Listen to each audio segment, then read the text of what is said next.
공탁할 금액을 정해서 이렇게 주문 세 번째에 기재되어 있네요. 그래서 이 금액을 공탁하면 법원은 결정으로 집행한 가압류를 취소하게 된다. 이런 이야기죠. 이 해방 공탁금만 다시 추가 설명을 하고 있네요. 금전에 의한 공탁만이 허용된다. 금전에 의한 공탁만이. 채권자의 담보 제공에 있어서는 증권에 의해서 하는 것인데 할 수도 있는데 이 경우는 금전에 의한 공탁만이 허용된다. 그런 특징이 있네요. 그 다음에 보전 처분에 대해서 이의한다. 채권자, 신청한 사람은 그게 안 받아들여졌을 때 즉시 항고를 할 수 있는데 만약 신청이 받아들여졌을 때는 채무자가 이제 이의를 한다. 이 경우에는 즉시 항고는 허용되지 않는다. 신청이 받아들여졌을 때는 즉시 항고가 허용되지 않는다. 그래서 받아들여졌을 때 채무자나 그 승계인은 이의를 할 수 있다라는 거죠. 이의에 대한 설명이 있고요. 그 다음에 그 이의를 할 수 있는 사유에 대해서 예컨대 피보전 권리가 해소됐을 때 이의를 할 수 있는 사유가 되는 것이죠. 그 다음에 다섯 번째 정도에 보면 예컨대 보전명령의 집행기간이 도과된 경우, 아까 말한 대로 명령이 발령되고 집행이라는 이런 단계가 있는데 이 명령이 발부되고 이건 신속성 이런 것 때문에 2주 이내에 집행을 하지 않으면 이게 안 되는 거거든요. 근데 2주 이내에 집행을 안 하면 그런 상황에 대해서 보전 처분 내린 것에 대해서 이 사유로 삼을 수 있다. 2주 이내에 이 집행이 안 된 집행기간 2주를 그대로 도과한 경우에 이 사유가 될 수 있다. 뭐 이런 거죠.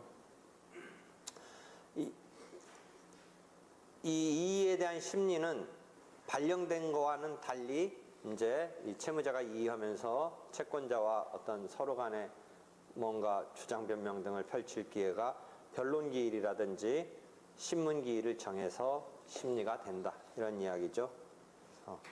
그런 이의에 대한 심리까지가 설명이 됐고요.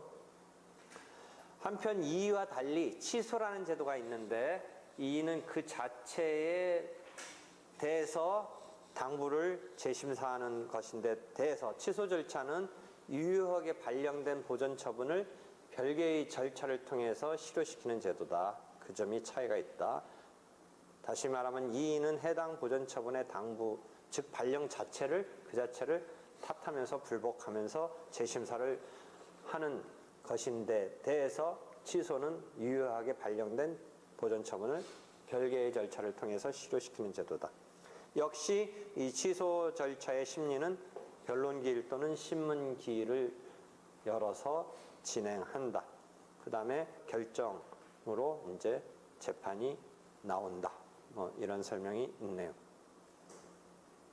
그 다음에 이 보전처분 취소 사유에 있어서 제소기간 도과로 인한 보전처분 취소가 있는데 가압류만 걸어놓고 그냥 본소송이 없을 때 가압류 자체만으로도 타격이 있으니까 채권자 입장에서는 본소송으로 가서 이제 자기가 실제 돈 받을 것에 대해서 뭐 집행을 한다든지 이런 식으로 가는 게 일반적일 것 같은데 가압류 자체만으로도 채무자한테 타격을 가했다고 생각해서 그런 상태로만 있는 경우에 채무자가 오히려 깎아보니까 왜 본소송 빨리 내라 라고 법원에 제소명령을 신청을 해서 법원이 제소명령을 내려줬는데 그 제소명령에 따른 제소를 채권자가 하지 않음으로써 즉 제소명령을 이행하지 아니함으로써 그런 경우에 채무자가 벗어나기 위해서 신청에 의해서 결정으로 보전처분을 취소하도록 하는 이런 제도가 있는데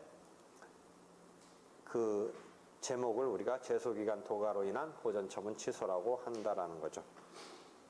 물론 본안소송의 제기에는 조정 지급명령 등도 포함되니까 그런 경우 제기하면 괜찮은데 제기하지 않았을 때 있어서 조정 이런 경우 지급 명령까지 뭐 이런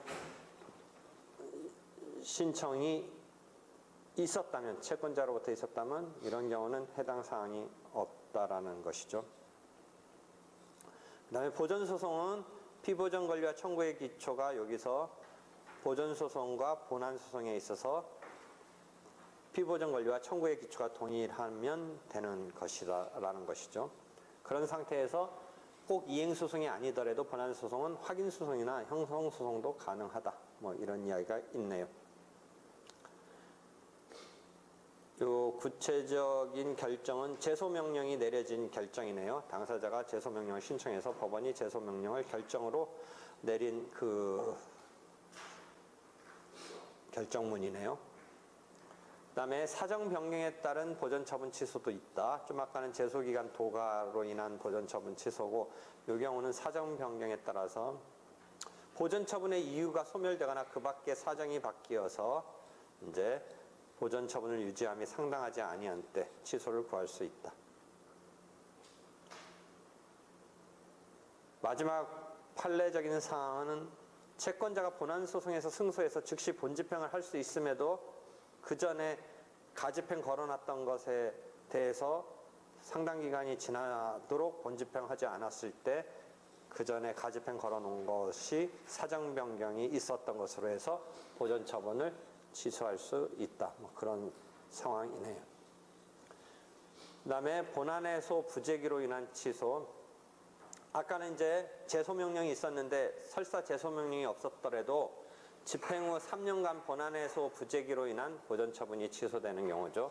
집행한 뒤에 3년이라는 기간 동안 본안소를 제기하지 아니한 때 이제 취소가 가능하다. 뭐 이런 거죠. 그래서 지금 제소 명령이 있었는데 제소하지 않음으로써 취소되는 경우 또는 사정 변경이 있어서 취소되는 경우 그다음에 본안에소가 3년간 없었기 때문에 취소되는 경우 등등 보전 처분이 취소되는 경우에 대한 설명이네요. 그다음에 담보 제공에 의한 가압류 취소. 아까 채무자한테 해방 공탁금 거는 거 주문에 나왔죠. 그래서 채무자는 가압류 결정상의 해방 금액을 공탁하고 가압류 집행의 취소 정지를 구할 수 있는 뭐 그 상황 설명을 했죠. 그다음에 한편 법원이 재량에 의해서 명한 담보를 제공하고서 가압류 결정의 취소를 구할 수도 또 있다. 이런 두 번째 상황에 대한 설명이네요. 여기는 그러니까 아까 설명한 것은 해방 공탁금을 걸고 가압류 집행의 취소 정지를 구할 수 있는 상황을 설명했는데 여기서는 법원이 재량에 의해서 명한 담보를 제공하고서 가압류 결정의 취소를 구할 수 있다. 그래서 채무자는 단순히 적당한 담보를 제공하게 하고 가압류를 취소해 달라는 신청을 하면 되고 그것에 따라서 법원이 이제 담보를 제공하고서 가압류 결정의 취소를 이제 하도록 하는 이런 상황이죠. 그 다음에 특별한 사정이 있는 때 담보 제공에 의한 가처분. 이건 가처분의 경우에요. 좀 아까는 가압류의 경우에 한정된 거고 지금은 가처분에 대해서 특별한 사정이 있는 때 담보 제공에 의한 가처분 취소에 관한 것이죠. 취소 사유가 가처분의 경우에 특별한 사정이 있는 때 담보 제공에 의한 이런 요건 하에 가처분이 취소되는 사유가 하나 더 추가된 경우이다. 특별한 사정이 없는데도 불구하고 담보 제공만으로 가처분을 취소하는 것은 허용되지 않는다. 뭐 그런 설명이 있네요. 이런 등등 가압류 가처분 취소에 대한 설명이 지금 있었고요. 그 다음에 부동산 가압류의 집행 방법은 등기부에 기입하여 집행한다. 가압류 재판이 내려지면 발령되면 그것을 등기부에 기입해서 집행한다. 집행법원은 가압류 재판을 한 법원이며 등기 촉탁은 법원 사무관 등이 직권으로 등기관에게 한다. 2주간 이내 안 하면 아까 안 된다라고 그랬죠. 이렇게 해서 가압류가 집행이 되면 여러분이 그 앞에서 압류에 있어서 상대적 효력 배운 것처럼 여기도 그런 효력이 생겨요. 가압류 걸고 나서 그 뒤에 처분행위가 있더라도 그 경우에 있어서 대항하지 못하는 이런 상대적 효력, 압류에서 배웠던 그런 상황이 여기서도 효력으로서 나타나네요. 쭉 그 상대적 효력에 대한 설명이네요. 근데 채권의 경우에 여러분이 시험에 나왔던 거는 채권에 대해서 가압류 걸었는데 그 채권, 지금 부동산에 관한 것인데 채권의 경우에도 이제 좀 이따 설명이 나올 거라고 보이는데 가압류 걸었을 때 같은 날 채권량도 통지 등이 확정일자 이런 게 통지가 돼서 한 것이 실제 시험 문제 나왔던 것 같아요. 또는 어느 한쪽이 선우가 있었던 경우 등등. 그러니까 가압류의 효력에 있어서 채권의 경우는 그 처분이 채권을 양도하는 거잖아요. 그래서 그 부분에 대해서 가압류 걸린 효력에 대해서 시험 문제 나왔던 것 같아요. 실제. 지금 이 경우는 지금 부동산에 대한 가압류 집행의 효력 이 부분에 대한 건데 아마 뒤에 나올 거예요. 채권에 대한 가압류의 경우는. 가압류 목적물에 대해서는 금전채권의 강제 집행이 가능하고 그 경우에 가압류 채권자는 배당 요구 없이도 배당받을 권리를 가진다라고 우리가 지금 집행 절차에서 압류 때도 이런 상황이 나왔어요. 그러니까 가압류를 걸면 그 상태에서 이 사람은 지금 아직 집행을 할 수는 없는데 또 다른 어떤 채권자가 집행권을 갖고 압류, 집행 등을 진행함에 있어서 이 가압류 건 사람은 아직 자기는 스스로는 지금 본 집행은 못 하는데 그 경우에 배당 요구를 하지 않더라도 가압류 걸린 그것으로 배당을 받을 수 있다라는 거죠. 그렇죠? 그다음에 조세 체납 처분가의 경합적인 특수한 상황에 대한 설명이 있어요.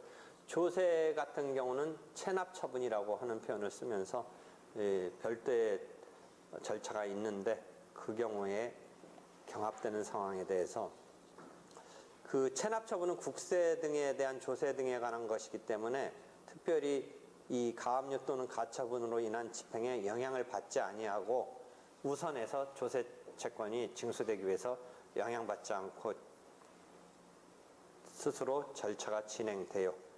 그래서 그런 부분에 대한 설명이 있네요. 그 다음에 가압류 집행이 취소되는 경우. 좀 아까 설명한 가압류 명령의 취소와는 구별해요. 좀 아까 앞에서 계속 말한 지금은 집행을 취소하는 거예요. 집행을 취소. 그래서 집행 비용을 예컨대 예납하지 않은 경우에는 직권에 의해서 집행을 취소한다. 뭐 이런 등등. 세 번째 예컨대 보전처분 신청의 취하를 이유로 한 채무자의 집행 취소 신청이 있을 수 있다. 이런 상황 등등이네요.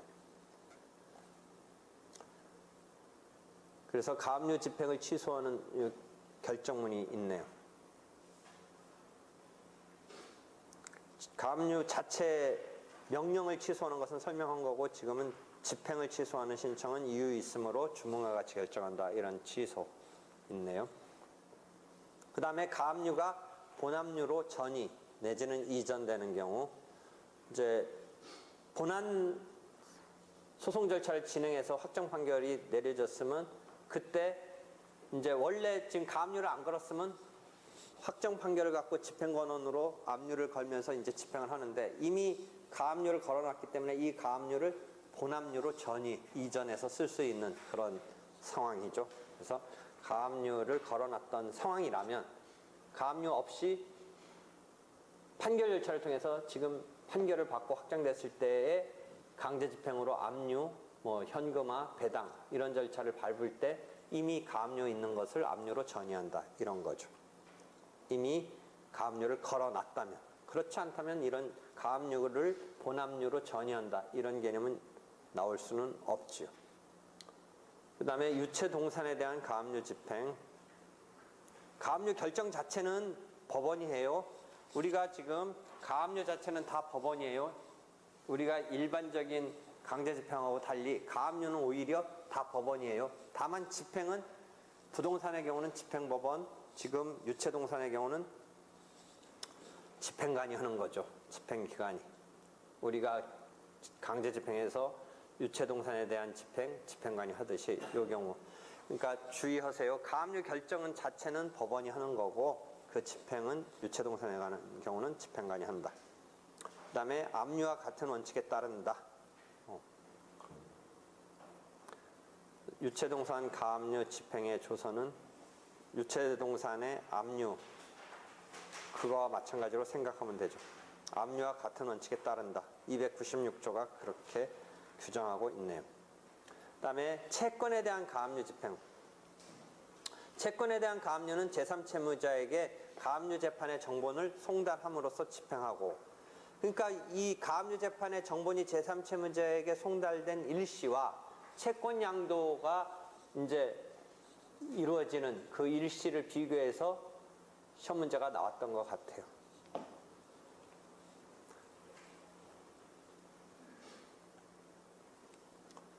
그래서 송달 증명원이 나타나네요.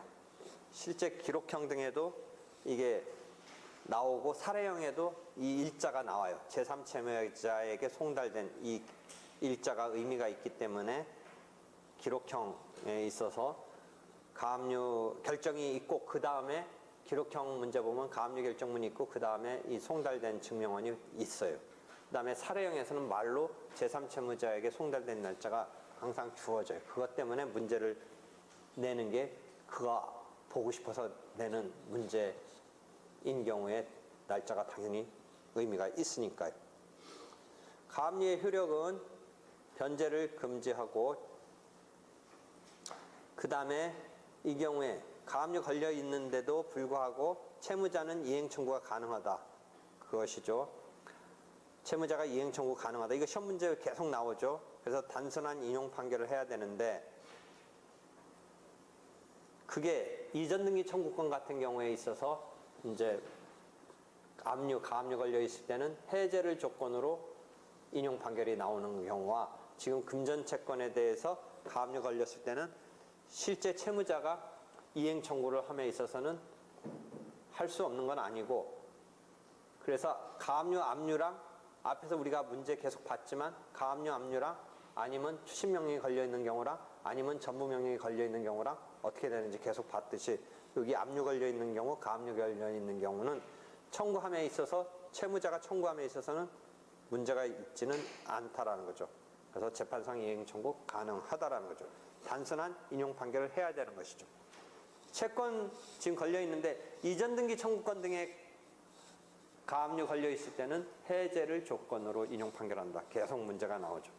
그다음에 양도도, 채무자의 양도도 가능한데 나중에 이제 일자를 가지고서 이제 우열을 따지는 그런 상황이 시험 문제에 나왔다라는 거죠. 여기 다른 절차와의 경합 중에 첫 번째 나오네요. 동일 채권에 대해서 가압류 집행을 한 자와 채권 양수인 사이의 우열은, 양도할 수는 기본적으로 있는데 그 우열은 채권 가압류 명령의 송달과 제3자한테 송달된 것과 이 양도에 대한 확정 일자 있는 채권 양도 통지의 도달의 선우에 의해서 결정되는데, 실제 같은 날 도달한 거가 판례에 한번 문제가 됐던 것 같아요. 같은 날 도달한 거. 그래서 그 경우는 우열이 없죠. 12년 변호사 시험 그 첫 번째 문제 앞에서 얘기했던 게 이거네요. 이 경우는 가압류 결정은 제3채무자에게 1월 22일 날 송달됐고 채권 양도는 1월 21일 도달. 어느 것이냐 아닌 우열의 문제를 물어봤네요. 그래서 도달 시점의 선우에 의해서 서로 사이의 우열을 정한다. 이런 질문이 있었네요. 소유권 이전 등기 청구권에 대한 가압류 집행의 경우는 지금 요거 비교시키려고 설명을 썼네요. 왼쪽은 아까 말한 대로 단순 인용 판결이고, 이전 등기 청구권에 대한 가압류는 가압류 해제를 조건으로 한 장래 이행 판결로서 조건부 장래 이행 판결이 내려진다.